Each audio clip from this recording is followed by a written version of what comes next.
خیرکم من تعلم القرآن وعلمہ.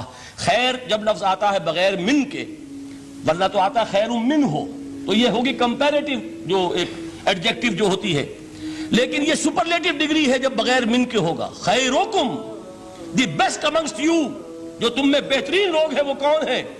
من تعلم القرآن وعلمہ، جو قرآن سیکھیں اور سکھائیں، قرآن پڑھیں اور اسے بیان کریں. آج جان لیجئے سب سے بڑی ضرورت اس بات کی ہے کہ آج کا قرآن پڑھیں.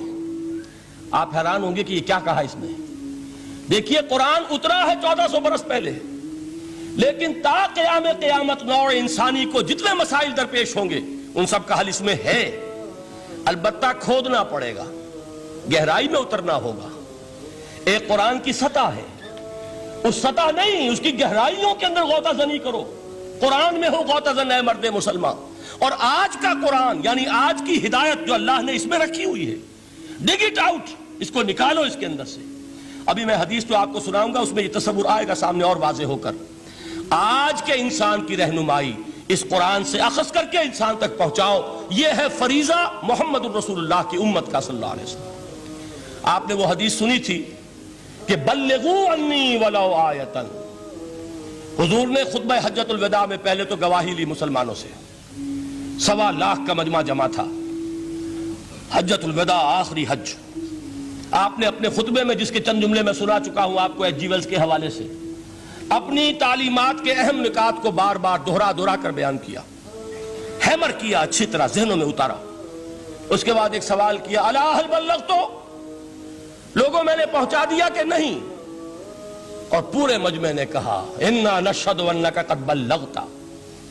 بلکہ ایک روایت میں الفاظ بڑے پیارے آئے ہیں، انا نشہد انک قد بلغت الرسالۃ وادیت الامانۃ ونصحت الامۃ وکشفت الغمۃ.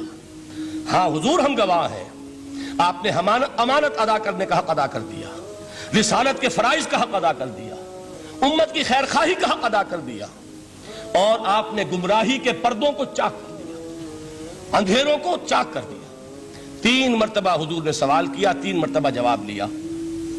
پھر آپ نے نگاہ آسمان کی طرف اٹھائی، انگشت شہادت سے 3 مرتبہ اشارہ کیا، اللہم اشہد، اللہم اشہد، اللہم اشہد. اے اللہ تو بھی گواہ ہے، یہ مان رہے ہیں کہ میں نے یہ قرآن ان تک پہنچا دیا.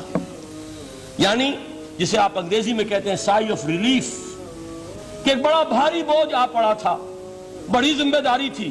انا سنلقی علیک قولا ثقیلا، اے محمد ہم آپ پر ایک بڑی بھاری بات ڈالنے والے ہیں. اے اللہ گواہ ہے کہ وہ بوجھ میرے کاندھے سے اتر گیا.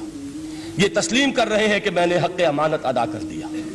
تیری امانت تھی میرے پاس یہ کلام، اللہ کا یہ پیغام انسانوں کے لیے نازل ہوا محمد پر صلی اللہ علیہ وسلم. تو امانت کا بوجھ کس کے بارے گرا، کس کے کاندھے پر ہے؟ حضور کے. اگر ادا نہ کرتے، ابھی وہ آپ نے آیت سنی تھی، یا ایھا النبی بلغ ما انزل الیک من ربک فإن لم تفعل فما بلغت رسالتہ. یا ایھا الرسول، اے رسول صلی اللہ علیہ وسلم پہنچا دیجئے جو کچھ نازل کیا گیا ہے آپ پر آپ کے رب کی طرف سے، اور اگر بالفرض آپ نے ایسا نہ کیا تو امانت کا حق ادا نہیں ہوگا، رسالت کا حق ادا نہیں ہوگا. حضور نے پہنچا کر گواہی لے کر جیسے کہ ایک اطمینان کا سانس لیا، اللہم اشہد، اللہ تو بھی گواہ ہے. اس کے بعد آپ نے فرمایا تھا وہ چھوٹا سا جملہ جو آپ میں سے ہر شخص بآسانی یاد کر کے اٹھ سکتا ہے، فَلْيُبَلِّغِ الشَّاهِدُ الْغَائِبَ. اب پہنچائیں وہ جو یہاں ہیں ان کو جو یہاں نہیں ہیں، اس لیے کہ میری رسالت پوری نوع انسانی کے لیے ہے. وقت فرصت ہے کہاں، کام ابھی باقی ہے، نور توحید کا اتمام ابھی باقی ہے. ابھی تو ہند تک یہ پیغام جانا ہے، چینیوں تک جانا ہے، ابھی یورپ میں اس پیغام کو پہنچنا ہے. دی اذانے کبھی یورپ کے کلیساؤں میں، کبھی افریقہ کے تپتے ہوئے صحراؤں میں. یہ کون کرے گا؟ اے امت محمد، یہ ذمہ داری اب تمہاری ہے صلی اللہ علیہ وسلم. اسی کو آپ نے مزید تاکیداً فرمایا، بلغوا عنی ولو آیۃ. میرا کوئی امتی بھی اس سے بالکل فارغ نہ رہ جائے، بالکل محروم نہ رہے، ایک آیت بھی پہنچا سکتا ہو تو پہنچائے. یہ ہے وہ ذمہ داری کہ جو اس حدیث کی روح سے خیرکم من تعلم القرآن وعلمہ. ایک ہوتا ہے ذمہ داری کو ایک بوجھ کی حیثیت سے، ایک فرض کی حیثیت سے بیان کرنا. یہاں ہے تشویق اور ترغیب کا انداز. کون نہیں چاہتا کہ میں بہتر سے بہتر کیریئر اختیار کروں؟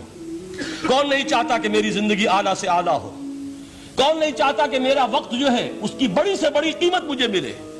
کاش کہ ہمیں معلوم ہوتا کہ قرآن کا سیکھنا اور سکھانا کتنا اعلیٰ کیریئر ہے۔ کاش کہ ہمیں معلوم ہوتا کہ قرآن کی تبلیغ اور دعوت، اس میں جو لمحہ گزر رہا ہے وہ کتنا قیمتی ہو گیا ہے، اس کا کتنا بڑا اجر و ثواب اللہ کے ہاں ملنا ہے۔